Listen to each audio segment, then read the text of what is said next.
Kama kuna kitu ambacho kimekuwa kikwazo cha vijana wengi katika maisha haya ni kujifananisha na watu wengine. Moja kati ya kitu ambacho kimesababisha watu wengi washindwe kupiga hatua sawa na Mungu alivyokusudia, kujilinganisha au kujifananisha na watu wengine. Leo nataka nikupe sababu kubwa 3 kwa nini hutaki kujilinganisha na watu wengine. Sababu ya kwanza, wewe ni mtu wa kipekee.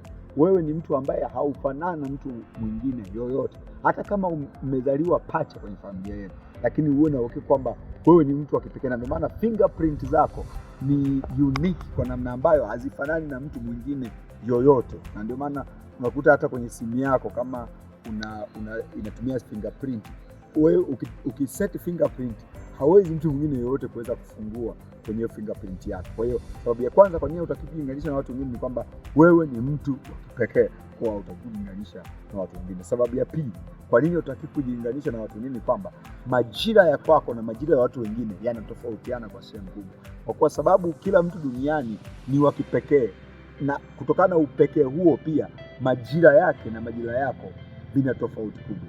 Utaona ya kwamba kuna mtu ambaye yeye anaolewa akiwa na miaka 20, lakini kuna mtu mwingine anaolewa akiwa na miaka 30.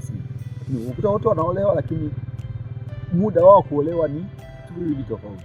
Kwa unakuta kuna mwingine anafanikiwa sana kibiashara akiwa na miaka 30, mwingine anafanikiwa sana kibiashara akiwa na miaka 40. Kwa hiyo huyu ambaye inatakiwa afanikiwe katika miaka 40 akitaka kufanikiwa katika miaka 30 atajikuta anashindana na watu, lakini mwisho wa siku anashindwa kufanikiwa na anabaki kunungunika kwamba kwa nini sijafanikiwa. Kumbe majira ya kwake ya kufanikiwa kwenye biashara bado hajafika. Kwa hiyo usishindane na watu. Hata kama watu wamefanikiwa, waache, wafurahie, ikiwezekana wapongeze kwa kufanikiwa, lakini usubiri wakati wako na wewe utafika na wewe utafanikiwa. Kwa sababu ya pili kwa nini utakushindana na watu ni kwa sababu majira ya kwako na majira ya watu wengine ni vitu viwili tofauti. Sababu ya tatu kwa nini hautaki kushindana na watu wengine ni kwa sababu mashindano yanayohitajika ni mashindano baina yako wewe na malengo yako, lakini si mashindano baina yako wewe na watu wengine. Mashindano yenye afya ni mashindano baina yako wewe na yule wa kipindi cha nyuma, lakini sio mashindano baina yako wewe na watu wengine waliokuzunguka. Ninachozungumzia hapa, nazungumzia kwamba unaweza ukaamua kushindana na watu wengine, ni sawa, lakini hautafanikiwa sana kwa kushindana na watu wengine.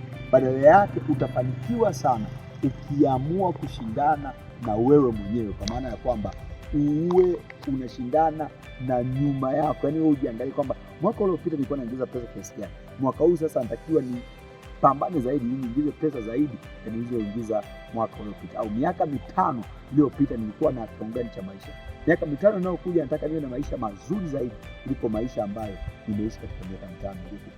Hayo mashindano ni mashindano mazuri ambayo yatakusaidia wewe kutokuwa na stress, ni mashindano ambayo yatakusaidia wewe kuwa na amani, ni mashindano ambayo yatakupa motivation kwa maana ya hamasa ambayo itakusaidia wewe kuweza kusonga mbele zaidi. Kwa hizo ndizo sababu kubwa 3 kwa nini hutaki kushindana na watu. Badilisha fikra.